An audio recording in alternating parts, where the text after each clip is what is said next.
Bonjour à tous et bienvenue pour cette nouvelle vidéo intitulée Les 7 lois de la magie. Nous allons explorer les lois magiques qui sont des principes fondamentaux régissant la pratique de la magie. Ces lois aident à comprendre comment la magie fonctionne et comment l'utiliser de manière responsable et efficace. Je m'appelle Alyssa Gray, je suis membre de l'ordre maçonnique hermétique, et c'est moi qui vais avoir le plaisir de vous présenter tout cela. La magie blanche est une voie de lumière, de guérison et de transformation personnelle. Contrairement à d'autres formes de magie, elle est axée sur l'harmonisation de l'individu avec les énergies universelles pour créer des changements positifs dans la vie. Elle repose sur des principes universels qui, lorsqu'ils sont compris et appliqués correctement, peuvent ouvrir des portes vers une existence plus épanouie et spirituellement riche. Nous allons aborder chaque loi en détail, avec des explications théoriques, des applications pratiques et des exemples concrets.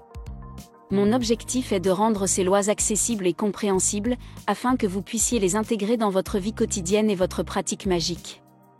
Je vous invite donc à écouter avec un esprit ouvert et un cœur réceptif. Comme toujours, si ce n'est pas déjà fait, pensez à vous abonner. Comme ça vous ne manquerez pas nos prochaines vidéos, et de notre côté, cela nous aide à faire connaître la chaîne.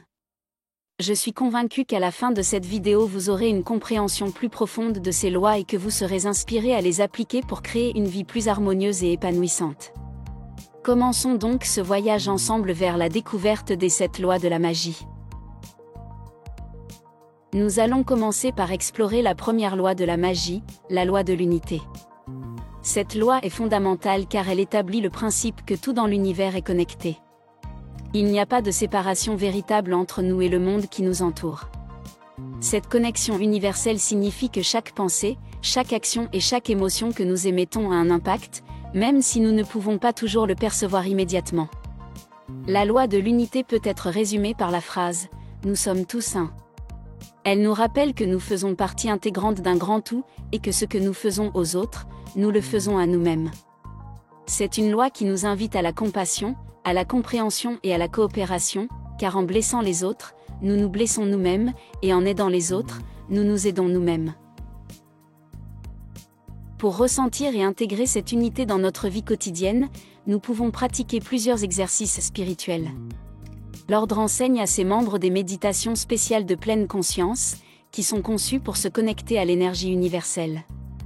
Ces méditations se passent dans nos loges mais elles peuvent aussi être réalisées individuellement. Mais sans pour autant venir en loge, déjà à votre stade il y a des exercices qui peuvent vous permettre de ressentir cette connexion. Tout d'abord, prenez le temps chaque jour de vous asseoir dehors et d'observer la nature. Remarquez les détails, le mouvement des feuilles, le chant des oiseaux, la sensation du vent sur votre peau. Ressentez votre connexion avec ces éléments naturels. Ensuite, faites chaque jour un acte de gentillesse désintéressée. Cela peut être aussi simple que sourire à un inconnu, aider un voisin, ou offrir un compliment sincère. Ces actes renforcent notre connexion avec les autres et nous rappellent notre unité. Et enfin, chaque soir, notez 3 choses pour lesquelles vous êtes reconnaissant. Remerciez l'univers pour ses bénédictions et ressentez votre connexion avec la source de toute création. Pour illustrer la loi de l'unité en action, permettez-moi de vous expliquer l'effet papillon. Dans les années 1960, Edward Lorenz a développé la théorie de l'effet papillon qui illustre parfaitement la loi de l'unité. Selon cette théorie, le battement d'ailes d'un papillon au Brésil pourrait déclencher une tornade au Texas. Cela montre comment de petites actions peuvent avoir des impacts énormes à travers le monde. En intégrant la loi de l'unité dans notre vie, nous devenons plus conscients de notre impact sur le monde et des connexions profondes qui nous lient à tout ce qui existe. C'est une loi qui nous appelle à la responsabilité, à l'amour et à la compassion, et qui nous offre une voie vers une existence plus harmonieuse et épanouissante. Je tiens à souligner également que cette première loi explique à elle seule le fonctionnement de la magie. Nous ne sommes pas séparés, nous faisons partie de la même unité et cela explique pourquoi les rituels de magie fonctionnent. Poursuivons notre exploration avec la deuxième loi de la magie, la loi de correspondance. Ce principe est souvent résumé par l'expression hermétique, ce qui est en haut est comme ce qui est en bas, et ce qui est en bas est comme ce qui est en haut. En d'autres termes, il existe une harmonie et une correspondance entre les différents plans d'existence, le microcosme et le macrocosme. La loi de correspondance nous enseigne que les mêmes lois et principes qui régissent les plans spirituels et mentaux s'appliquent également au plan physique. En observant les structures et les relations dans notre propre vie, nous pouvons comprendre les structures et les relations de l'univers, et vice-versa. Cette loi invite à la contemplation et à l'observation pour percevoir les motifs et les analogies entre différentes réalités. De nombreuses structures sacrées, comme les pyramides d'Égypte ou les cathédrales gothiques, sont construites selon des principes de correspondance. Leurs proportions et leurs alignements sont conçus pour refléter des vérités cosmiques et créer un espace harmonieux qui résonne avec les énergies universelles. Pour appliquer la loi de correspondance dans notre vie quotidienne, nous devons apprendre à reconnaître les analogies entre notre monde intérieur et le monde extérieur. Voici une technique pour vous aider dans cette démarche. Prenez quelques minutes chaque jour pour méditer sur les analogies entre différents aspects de votre vie. Par exemple, comparez les cycles naturels comme les saisons, avec les cycles dans votre vie personnelle comme les différents âges de votre vie. Cette méditation peut vous aider à percevoir les correspondances et à harmoniser votre vie avec les rythmes naturels. Les symboles sont des outils puissants pour comprendre la loi de la correspondance. Les anciens sages utilisaient des symboles pour représenter des vérités profondes et universelles. Voici comment vous pouvez utiliser le symbolisme pour intégrer cette loi. Explorez des symboles comme le cercle, la croix et le triangle, et comprenez leur signification universelle. Par exemple, le cercle représente l'unité et l'éternité, la croix symbolise l'intersection de deux dimensions, le spirituel et le matériel, et le triangle représente le divin. Ensuite, créez vos propres symboles. Dessinez ou choisissez des symboles qui représentent vos propres expériences et vérités. Utilisez ensuite ces symboles comme des rappels visuels pour rester alignés avec les principes universels que vous avez découverts. En magie rituelle, les symboles et les sigils sont des outils puissants pour concentrer et diriger l'énergie. Ces symboles sont des représentations graphiques des intentions du praticien et sont conçus en utilisant la loi de correspondance. Le praticien commence par définir une intention claire et précise. Ensuite, il crée un sigil en combinant des éléments symboliques qui correspondent à cette intention. Par exemple, un cercle peut représenter l'unité et la protection, une croix peut symboliser l'équilibre entre les dimensions spirituelles et matérielles, et un triangle peut indiquer l'harmonie avec le divin et l'élévation. Une fois le sigil créé, il est activé par des rituels spécifiques, souvent impliquant la méditation, la visualisation et des incantations. En projetant mentalement et émotionnellement l'intention dans le sigil, le praticien établit une correspondance entre le symbole et l'objectif souhaité. Poursuivons avec la troisième loi de la magie, la loi de vibration. Cette loi énonce que rien ne repose, tout bouge, tout vibre. En d'autres termes, tout dans l'univers, du plus grand au plus petit, est en perpétuel mouvement. Les objets solides, les liquides, les gaz, et même les pensées et les émotions, sont composés de vibrations à différentes fréquences. Cette loi est fondamentale pour comprendre l'énergie et la manifestation. Chaque chose, qu'elle soit matérielle ou immatérielle, possède sa propre fréquence vibratoire.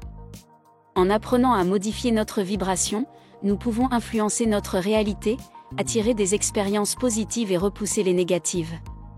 C'est une loi qui nous donne le pouvoir de transformer notre existence par l'ajustement conscient de nos propres vibrations.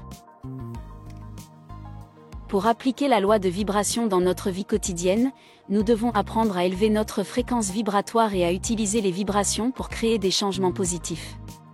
Voici quelques techniques pratiques pour y parvenir. D'abord, il y a les chants et les mantras. Les sons ont une puissante capacité à influencer nos vibrations. Les mantras, qui sont des voyelles ou des mots répétés, sont utilisés depuis des millénaires pour élever la conscience et la vibration. Par exemple, le mantra Om est considéré comme le son primordial de l'univers et est utilisé pour harmoniser l'esprit et le corps. Dans les loges de l'ordre maçonnique hermétique, les mantras sont très souvent utilisés, soit dans le but d'étendre notre champ de conscience, soit pour provoquer certaines manifestations. Vous pouvez pratiquer aussi ce qu'on appelle l'alignement émotionnel. Nos émotions ont une influence directe sur notre vibration. Pour maintenir une haute fréquence vibratoire, il est essentiel de cultiver des émotions positives et de se libérer des énergies négatives. Pour cela, l'ordre enseigne ce qu'il appelle l'échelle des émotions. La technique de l'échelle émotionnelle est une méthode qui reconnaît le lien entre des émotions spécifiques et les vibrations qui leur sont associées. L'idée est d'identifier où vous vous situez sur cette échelle, puis d'utiliser des techniques pour vous élever progressivement, passant d'une émotion à une autre, jusqu'à atteindre un état plus positif. Pour mieux comprendre la loi de la vibration, examinons quelques exemples concrets. Tout d'abord, la musique thérapeutique. La musicothérapie utilise des sons et des rythmes pour traiter divers troubles physiques et mentaux. Par exemple, écouter de la musique classique peut aider à réduire le stress et à élever la fréquence vibratoire. Il y a ensuite les cristaux et pierres précieuses. Les cristaux sont utilisés en lithothérapie pour leur capacité à vibrer à des fréquences spécifiques. Par exemple, l'améthyste est connu pour sa vibration apaisante et spirituelle, tandis que le quartz clair est utilisé pour amplifier l'énergie et la clarté mentale. Il y a enfin la résonance de Schumann. La résonance Schumann est une fréquence électromagnétique naturellement présente dans l'atmosphère terrestre. Elle est souvent appelée le battement de cœur de la Terre, et a une fréquence de 7,83 Hz. Cette fréquence a un effet harmonisant sur les êtres vivants et peut être utilisée pour la méditation et la guérison. La loi de vibration nous rappelle que nous avons le pouvoir d'influencer notre réalité en ajustant notre fréquence vibratoire. En utilisant des sons et en cultivant des émotions positives, nous pouvons élever notre vibration et attirer des expériences plus harmonieuses et positives dans notre vie. Cette compréhension nous permet de devenir des créateurs conscients de notre propre existence. Continuons notre exploration avec la 4e loi de la magie, la loi de polarité. Cette loi énonce que tout est double, tout a deux pôles, tout a son opposé. En d'autres termes, chaque chose a son contraire, et ses opposés sont en réalité deux extrémités d'un même continuum. La loi de polarité nous enseigne que les opposés sont en réalité des aspects différents d'une même chose et qu'ils peuvent être transformés l'un en l'autre. Par exemple, le chaud et le froid sont des degrés différents de température, l'amour et la haine sont des expressions différentes d'une même émotion. Comprendre cette loi nous permet de transformer les aspects négatifs de notre vie en aspects positifs en changeant notre perception et notre vibration. En magie rituelle, la polarité est essentielle pour créer le flux d'événements souhaités, tout comme en électricité il faut deux pôles opposés pour que le courant passe. Effectuez donc des rituels qui invoquent à la fois les énergies positives et négatives pour les équilibrer. Par exemple, lors d'un rituel de guérison, vous pourriez invoquer les énergies de la lune et du soleil pour équilibrer et harmoniser les énergies de guérison. Utilisez des symboles qui représentent la polarité, comme le yin et le yang, pour intégrer et équilibrer les énergies opposées dans vos rituels. Placez ces symboles sur votre autel ou portez-les comme amulettes. Nous continuons notre exploration des lois de la magie avec la 5e loi, la loi du rythme. Cette loi stipule que tout coule, entre et sort, tout a ses marées, toutes les choses montent et descendent, le balancement pendulaire se manifeste en tout. En d'autres termes, tout dans l'univers suit un cycle, un rythme naturel de montée et de descente, d'expansion et de contraction. La loi du rythme nous enseigne que les cycles sont inévitables et qu'ils affectent tout, que ce soit nos émotions ou nos énergies et même jusqu'aux événements de notre vie. Comprendre cette loi nous permet de naviguer avec plus de sagesse et de sérénité à travers les hauts et les bas, et d'utiliser ces cycles à notre avantage. Pour appliquer la loi du rythme dans notre vie quotidienne et en magie rituelle, nous devons apprendre à reconnaître et à aligner nos actions avec les cycles naturels. Il s'agit donc d'observer les cycles naturels et ensuite d'aligner nos actions en conséquence. Le cycle lunaire va être ici fondamental. La lune influence les marées, les plantations, et même les émotions humaines. En magie rituelle, les phases de la lune sont cruciales. Chaque phase de la lune va correspondre à un certain type de rituel et cela va aligner vos intentions avec les énergies naturelles. La nouvelle lune est idéale pour les nouveaux départs et la mise en place d'intentions. La pleine lune correspond à un temps de culmination et d'achèvement, idéal pour les rituels de gratitude et de manifestation. La lune croissante avec sa phase d'expansion est parfaite pour les rituels de prospérité et d'augmentation. Et enfin, la lune décroissante correspond à une phase de libération et de nettoyage, idéale pour les rituels de bannissement et de purification. Continuons notre exploration des lois de la magie avec la 6e loi, la loi de cause à effet. Cette loi stipule que chaque cause a son effet, chaque effet a sa cause. En d'autres termes, rien n'arrive par hasard. Chaque action, cause, produit une réaction correspondante, effet. La loi de cause à effet, souvent appelée loi du karma, nous enseigne que nos pensées, nos actions et nos intentions créent des ondulations dans l'univers qui reviennent vers nous sous forme de conséquences. Cette loi nous invite à prendre conscience de notre pouvoir de création et à agir de manière responsable et éthique pour générer des résultats positifs dans notre vie et dans le monde. Pour appliquer la loi de cause à effet dans notre vie quotidienne et en magie rituelle, nous devons être conscients de nos pensées, actions et intentions, et les aligner avec nos objectifs et nos valeurs.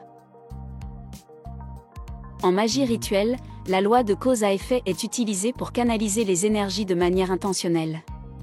Voici comment vous pouvez procéder. Créez des rituels de manifestation en fixant des intentions claires et en effectuant des actions symboliques qui représentent vos désirs. Par exemple, allumez une bougie pour symboliser la lumière de l'abondance que vous souhaitez attirer dans votre vie. Autre application possible, les rituels de libération. Utilisez des rituels de libération pour dissiper les énergies négatives et les blocages. Par exemple, écrivez les comportements ou les pensées que vous souhaitez libérer sur un morceau de papier, puis brûlez-le pour symboliser la transformation et la libération. La loi de cause à effet nous rappelle que nous sommes les créateurs de notre propre réalité et que chaque action que nous entreprenons a des conséquences. En prenant conscience de cette loi, nous pouvons agir de manière responsable et intentionnelle pour créer des effets positifs dans notre vie et dans le monde. En magie rituelle, cette loi nous guide pour canaliser les énergies de manière éthique et alignée avec nos objectifs. Nous arrivons à la dernière des 7 lois, la loi du genre. Cette loi stipule que le genre est en tout. Tout a ses principes masculins et féminins, le genre se manifeste sur tous les plans. En d'autres termes, chaque chose dans l'univers contient à la fois des aspects masculins et féminins. Ces principes ne se réfèrent pas spécifiquement au genre biologique, mais plutôt à des qualités et à des énergies universelles. Le principe masculin est souvent associé à l'action, à la volonté, la logique et la détermination, tandis que le principe féminin est associé à la réceptivité, l'intuition, la créativité et la compassion. La loi du genre nous enseigne que pour atteindre l'harmonie et l'équilibre dans nos vies, nous devons reconnaître et intégrer les énergies masculines et féminines. En appliquant cette loi, nous pouvons créer des rituels puissants et équilibrés, améliorer nos relations personnelles et vivre de manière plus harmonieuse et épanouissante. Examinons quelques exemples concrets. Un rituel de fertilité pourrait impliquer l'utilisation de symboles et d'objets représentant la fertilité masculine et féminine. Par exemple, des graines pour symboliser le potentiel de croissance, le masculin, et un bol d'eau pour représenter la réceptivité et la création, le féminin. Lors d'un rituel de créativité, vous pourriez invoquer les énergies de la lune pour l'inspiration et l'intuition, et les énergies du soleil pour l'action et la manifestation. Ensuite, utilisez des bougies et des cristaux correspondants pour amplifier ces énergies. Pour un rituel de protection, combinez des éléments comme une épée ou une dague pour la défense active et un bouclier ou une amulette pour la protection passive. Cela crée une approche à la fois équilibrée et complète pour la protection. En intégrant ces lois dans notre vie quotidienne et notre pratique magique, nous pouvons atteindre une plus grande sagesse, équilibre et puissance. Que ce soit par la reconnaissance des cycles naturels, l'équilibrage des énergies masculines et féminines, ou la création de rituels intentionnels, chaque loi nous guide vers une vie plus consciente et alignée. Sachez que si vous souhaitez en savoir plus sur l'ordre, vous pouvez vous inscrire à notre newsletter et vous recevrez chaque semaine de nouveaux documents sur l'ésotérisme, la franc-maçonnerie et les sciences occultes. Pour cela, cliquez sur l'enveloppe qui vient de s'afficher, ou utilisez le lien mis en description. C'était Alyssa Gray, depuis le siège central de l'ordre maçonnique hermétique.